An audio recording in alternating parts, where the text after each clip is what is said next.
Congratulations, you have made it this far.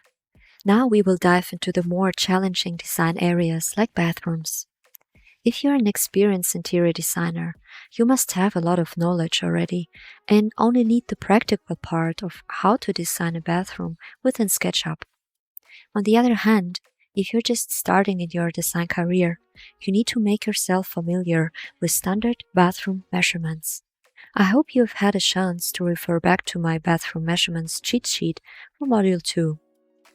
It serves as a valuable reference for the typical placements of fixtures like vanities, toilets, shower heads, and so on. Just keep in mind that adjustments may be necessary based on your project's unique requirements. Before we dive into the design process, it's crucial to establish a clear direction. This involves gathering inspiration from your client in form of images. Additionally, you should have selected the tiles, preferably a seamless texture from a SketchUp warehouse or one you have created using tools like Canva or directly within SketchUp. Make sure it has the original size of your future tile to create a more realistic experience.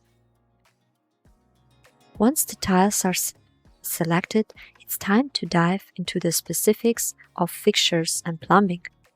The exact placement of plumbing dictates where toilets, sinks, showers, and other fixtures will go. Ensuring precise measurements and markings can help you avoid unnecessary costs later. Ideally, you should address this in the 2D design phase to define exact locations. Beyond placement, you must also decide on the types of fixtures to incorporate.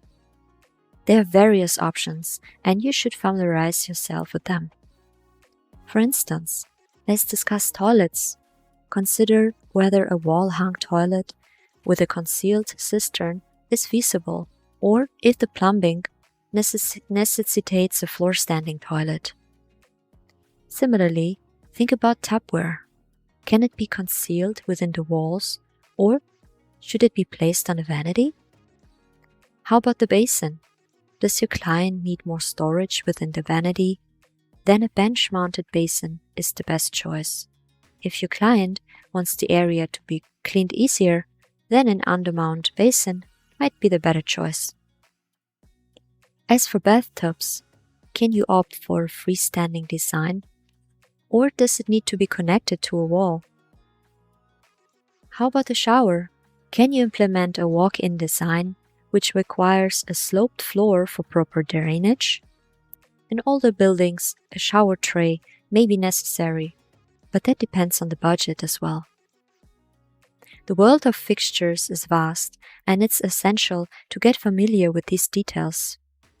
It's just impossible for me to cover all that in this course, especially as this is a SketchUp course and we focus on the how to design in SketchUp. I would highly recommend visiting a showroom where you can engage with the staff. You will likely learn a great deal about which fixtures work best for different bathroom scenarios. Embarking on your first bathroom project can indeed be daunting, but it's important to recognize that you are not on your own in this journey. As an interior designer, you don't have to possess expert, crazy level of plumbing or tiling experience, as there are specialists dedicated to those aspects. Your primary role is to offer guidance throughout the design process and oversee the project's execution to ensure your design choices are implemented seamlessly. New builds often provide more flexibility, while older homes may limit your options. Bathrooms are spaces that often require early planning, so prioritize them in your project. Lastly, I understand that finding quality and organized fixtures in the SketchUp warehouse can be challenging. I'm glad to tell you that with your enrollment in this course, you have gained exclusive access to my private bathroom fixtures collection containing over 55 3D files of sinks, shower heads, taps, toilets, bath, and more. I'm constantly expanding this collection, so make sure to download the Module 7 file before your subscription expires. One more time. I'm confident that using my bathroom fixtures will speed up your bathroom design process. And since showcasing bathroom fixtures can have a degree of generality, they don't need to be an exact match to the originals. Your client are unlikely to see the difference anyway.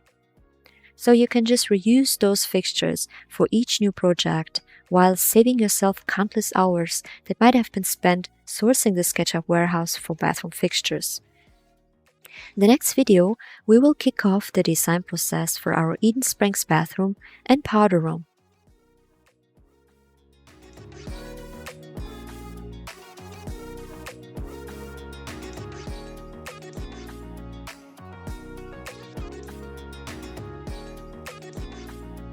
Hi guys, as I mentioned before, the first thing I'd like to do is to tile the bathrooms before placing the fixtures.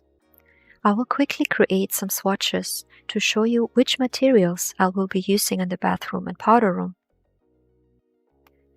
Now you can download any material from the SketchUp warehouse or import a JPEG file of a tile you have created yourself or download it from an external website. I choose to download my material from the SketchUp warehouse within my collection folder.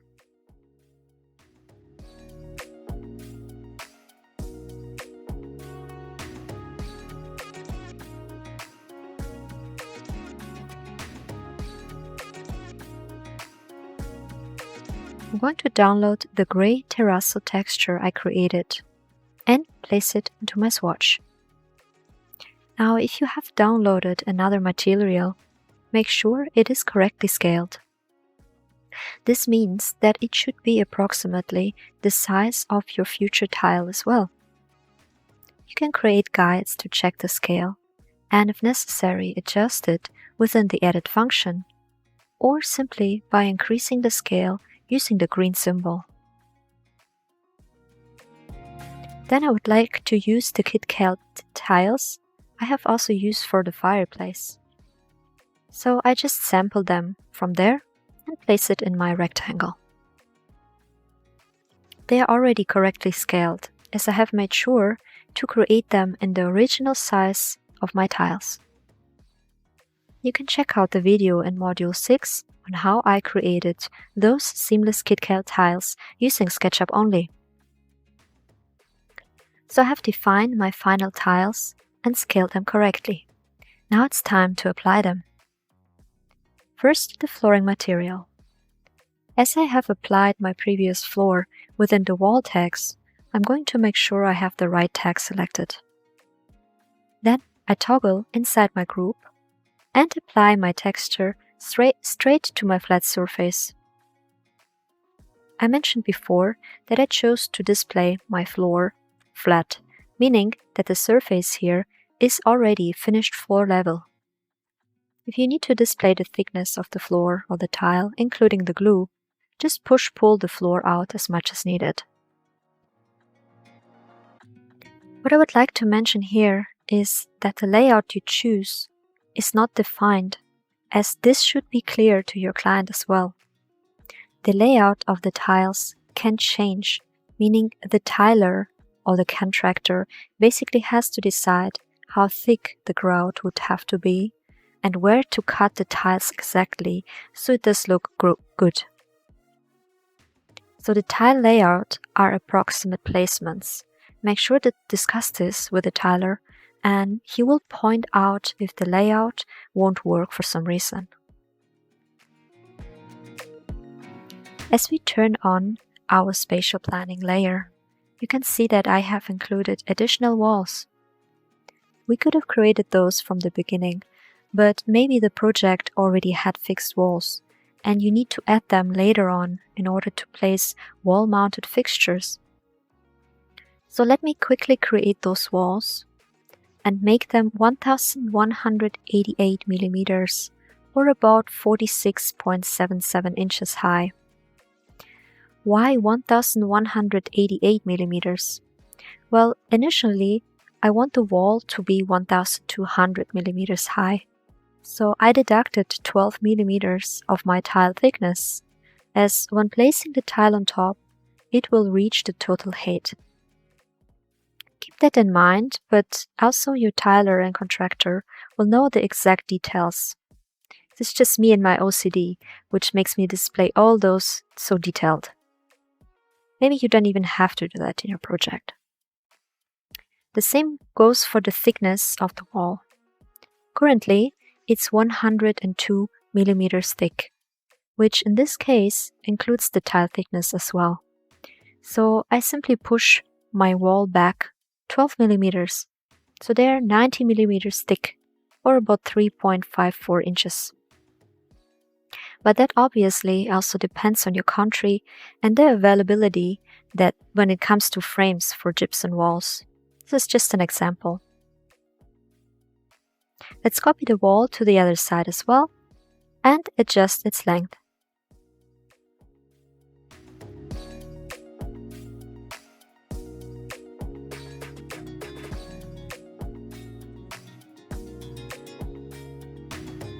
Now let's create the wall tiles for the shower area.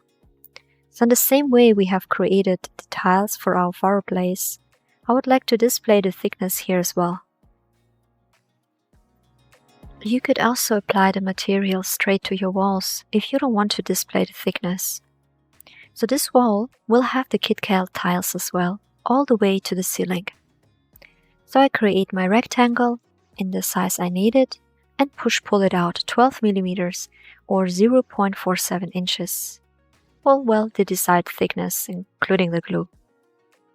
Then I triple click to group it. Now I can already apply my material there.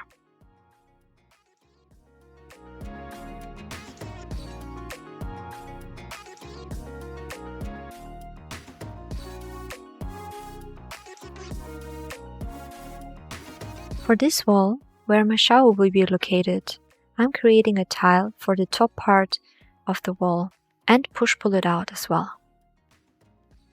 Then the lower part. Both will be tiled using my gray terrazzo. The upper wall will be KitKat tiles again. This continues all the way for the right wall and along the vanity area. Let me speed it up a little bit for you.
If you do want to have more space on the shelf behind the vanity or within a shower, consider thicker walls to make sure to have about 150 to 200 millimeters or between 6 and 8 inches depth. This provides ample space for storing shower gels, shampoos, and other grooming products. I chose 90 millimeters for this project. You can just tell your contractor what your desired space will be after tiling, and they will adjust the wall thickness, grout, etc. accordingly. Let me quickly finish the other walls using a combination of those two tiles again. Some designers also like to incorporate waterproof wallpaper, wall panels, or simply leave some walls only painted with bathroom paint coatings. That's up to your project and client's budget as well, as tiling can become costly, so consider leaving some walls empty if they don't necessarily have to be tiled. Okay guys, that's it. When it comes to tiling, I'm sure you may be faster applying the texture straight to your walls, but keep in mind that making changes to an open source group may become tricky, and that is the reason why I do prefer to keep my wall tiles separate from the walls. So in the end, also check if the tiles align and adjust them if necessary. In the upcoming video, we will start placing our fixtures.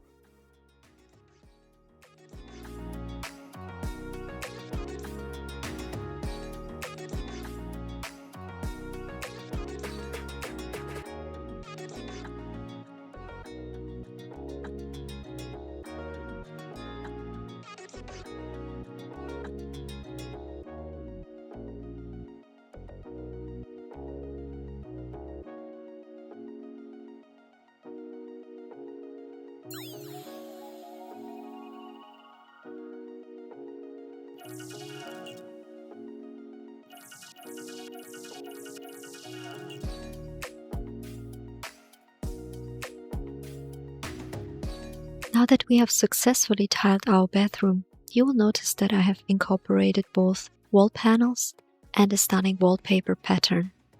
If you opt for wallpaper, ensure it's waterproof. Before diving into the details of the toilet area, let me provide a brief introduction to section cuts or section planes. Although we will have a dedicated video on this topic when we create elevations later on, I would like to demonstrate how to use them right now. In certain instances during the design process, it can be challenging to work solely from a top-down view. In our case, the toilet area is quite compact, making it beneficial to create a section cut of the house for improved visibility. You can locate section planes in the main toolbar or by navigating to Tools and selecting Section Plane.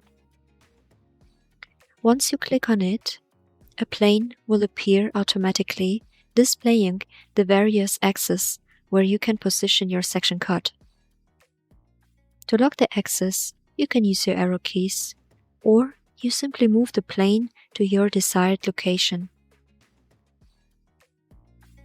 Click once to assign a name. For now, the symbol isn't crucial. We will use it later when we are dealing with elevations. You can just leave it as number 1. And click OK.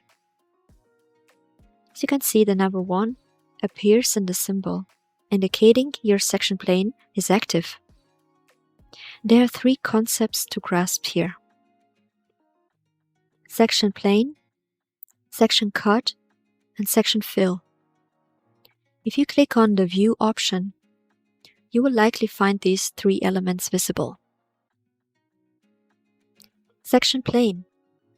This is essentially the rectangular shape that you see here, rendered in a slightly transparent gray tone.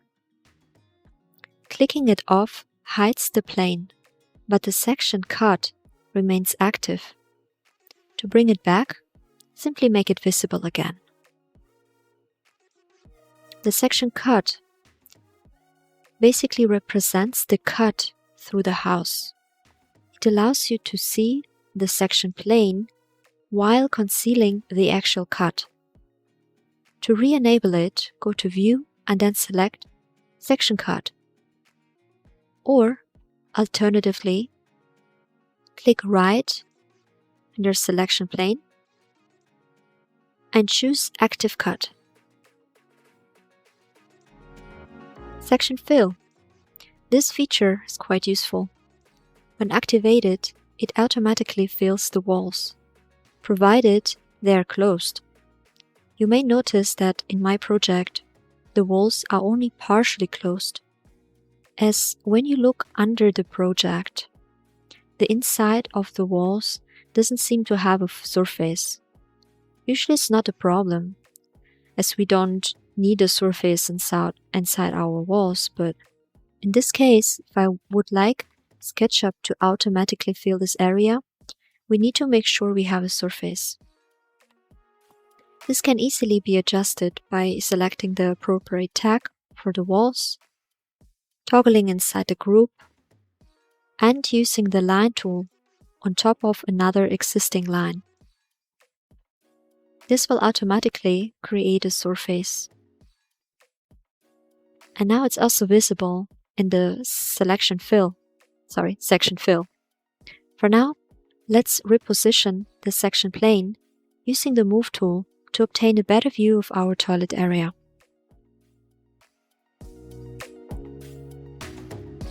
Now let's determine the best placements for our fixtures. I have my bathroom measurements cheat sheet ready, so we can cross-reference the measurements there as well. Please refer to the section on toilet placement. To begin, it's crucial to determine the type of toilet suitable for your project. If your plumbing is floor-based, you will likely need a floor-standing toilet, unless you're open to relocate your pipes. In our Eden Springs project, we will opt for a wall-hung toilet. I will indicate the precise location for the midpoint of the toilet. Referring to my cheat sheet, you will notice that a standard toilet typically requires about 900 millimeters or 35.5 inches of space. While it's possible to allocate less space, it may not be very comfortable. Fortunately, we have ample space available here. Now, I will create a new tag for our bathroom fixtures. We could search for toilets within the SketchUp warehouse, or you can use the toilets from my 3D bathroom fixtures collection, provided in the Model 7 zip folder. Simply import the toilet file you would like to use. The top part of the toilet usually sits around 435 millimeters or 70.1 inches. But if your client is taller, you may need to place the toilet higher as well. When it comes to the toilet paper holder, it can either sit next to my toilet, about 450 millimeters or 70.7 inches, or if you have an adjoining wall, place it about 700 millimeters or 27.5 inches from the back wall. I usually place toilet paper holders in a height of 650 millimeters or 25.6 inches from finished floor level. The toilet push plate usually is located around 1000 millimeters or 39.5 inches from finished floor level if the pipes are hidden in the walls. We could now import some accessories like a toilet brush holder, some artwork. Since I will place some lights later on, I will keep my walls empty for now. Let's not forget to unhide our section plane. We could move it to the side or just deactivate our section cut and hide our section planes. And whenever we need them, we can just turn them back on. In the upcoming video, we will focus on the bathtub area.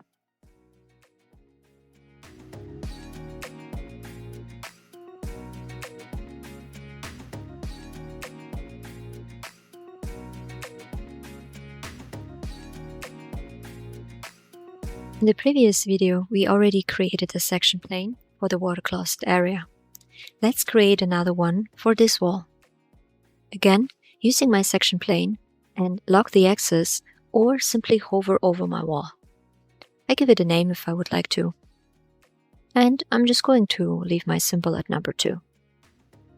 Now you can see that it does make an active cut on my new section plane automatically. We can hide the section cut to only see the section planes. And now we see all planes we have created so far. So whenever you want to know how many section planes you have created, simply make them all visible within the View section. This way, we can select them individually and make an active cut on the wall you would like to cut our house at. Let me activate the wall looking into our bathtub area by telling SketchUp this wall will be the active cut. I have already opened my bathroom measurements cheat sheet. Let's turn our attention to the section concerning bathtubs. The choice of bathtub type largely depend on your client's preferences. Freestanding baths are particularly popular. And of course, if your client prefers to have an inset bathtub, you may need to create a wall around it. There are other options as well, such as bathtubs connected to one or two walls, which can be practical because they eliminate the need to clean behind the bathtub. In our Eden Springs project, I have decided to place a freestanding bathtub to create the ultimate spa experience. When installing a freestanding bathtub, I typically leave a gap of 80 to 90 millimeters, approximately 3.2 to 3.54 inches, between the tiled wall and the edge of the bathtub. I can cross-reference my 2D spatial plan to confirm the correct placement, aligning it with plumbing and water connections. I do prefer wall-mounted tapware and mixers along with a hand shower. Let me place them real quick.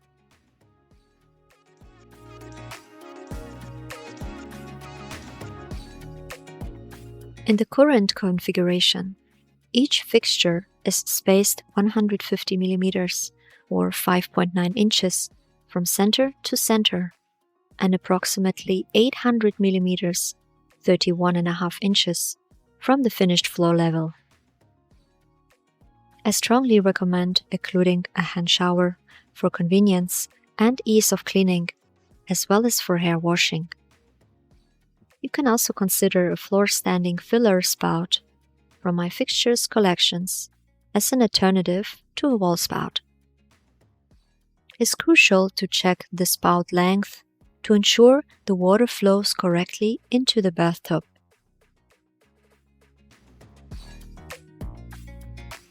Finally, for this wall, I'm going to position a towel holder at a height of about 1050 millimeters or 41.3 inches from the finished floor level. By the way, I have included various fabric options for repainting the towel and additional metal colors in case you need to alter the metal type. To adjust the material, simply sample it and toggle within the groups until you can select the surface. Use the Shift key to colorate all surfaces. With this area complete, let's now transition to the shower.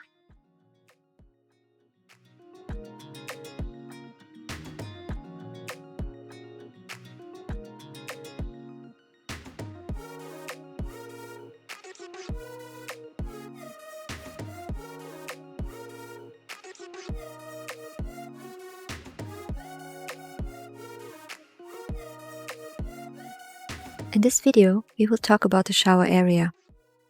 Before I start placing my fixtures, which I already have placed at the side of the house, let us activate the previous section plane. We have an active cut within this wall. So what I can do is I can just reverse the direction to be able to have the cut on the other side. Then I can start placing my fixtures. All measurements can be rechecked within my bathroom measurements cheat sheet. Designing a shower can be quite challenging given the multitude of factors to consider. Single showers, for instance, generally require space measuring about 900 by 900 millimeters or approximately 35.5 by 35.5 inches. However, if your project permits, please opt for more, especially if you are planning a walk-in shower. If the shower is open, like in our Eden Springs project, the water can splash out and leave areas wet and slippery, so make sure to incorporate as much walking space as possible. One important consideration is the location of your existing water outlets and plumbing. This factor significantly influences the choice of your shower head type and placement.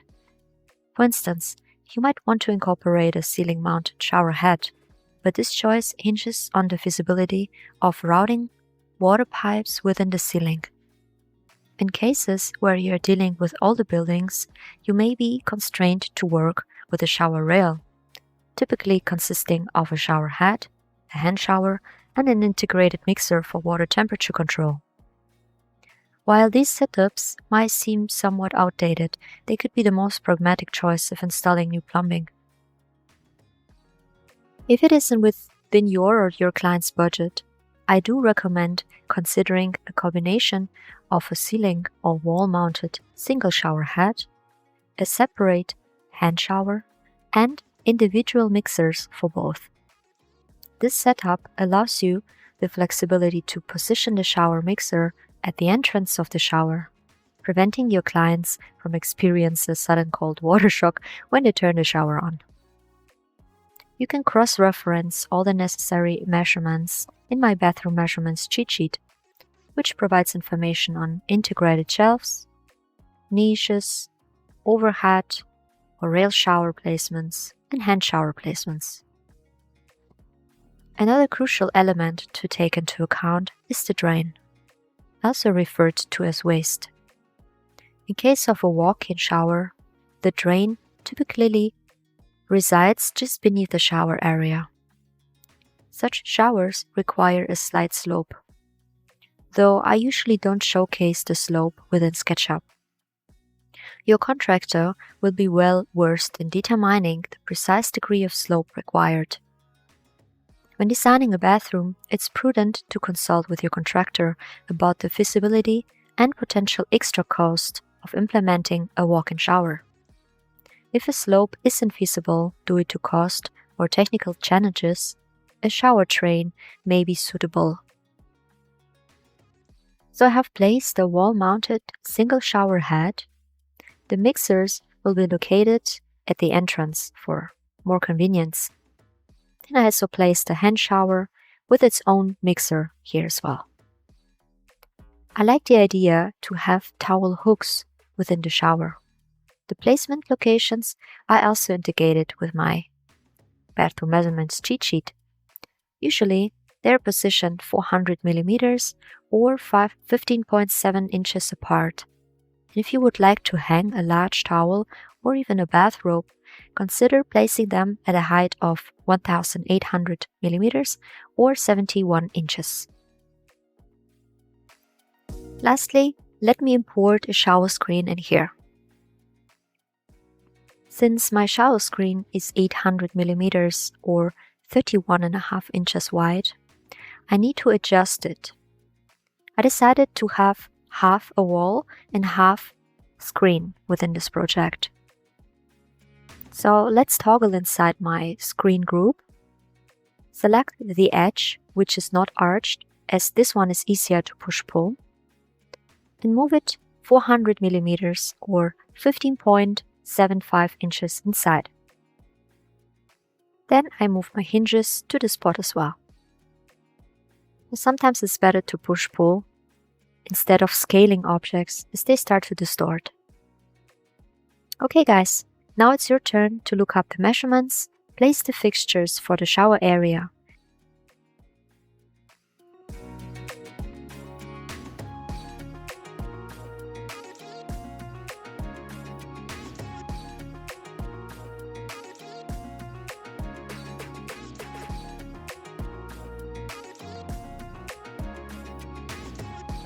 Let's talk about vanities today. There's so much information when it comes to deciding which vanity type to choose, what fixtures to place, and where to place them as well. Luckily, I have a lot of information that cover this topic within my bathroom measurements cheat sheet. So I won't go through all of the information within this video, that's just impossible. But please go ahead and make yourself familiar with all necessary information when it comes to vanity design. First and foremost, you need to identify the kind of fixtures that can be installed. Can you conceal wall-mounted spouts with mixers within the walls? If not, you might opt for a single spout or a spout with integrated mixers on top of the vanity. Once that's clear, consider whether your client prefers a basin that sits atop the vanity, a semi-inset basin that partially protrudes, or an undermount basin beneath the benchtop. These factors determine the ideal height for placing your vanity. There are plenty of examples to check on that within my ebook, depending on the choice of your fixtures. Well, and then, of course, you need to know if your vanity will be custom-made or if you need to find a ready-to-purchase vanity for your client. In that case, I recommend to check the measurements of the vanity and try to rebuild it within SketchUp as close as possible. The design of the vanity can really change the overall look of your bathroom, so I can only advise to replicate the original piece. In our Eden Springs project, I constructed a custom-made vanity that harmonizes with the rest of the cabinetry design, opting for a floor-standing model. Especially when dealing with real stone bench tops in that size, consult the carpenter about the wall-hung vanity's weight-bearing capacity.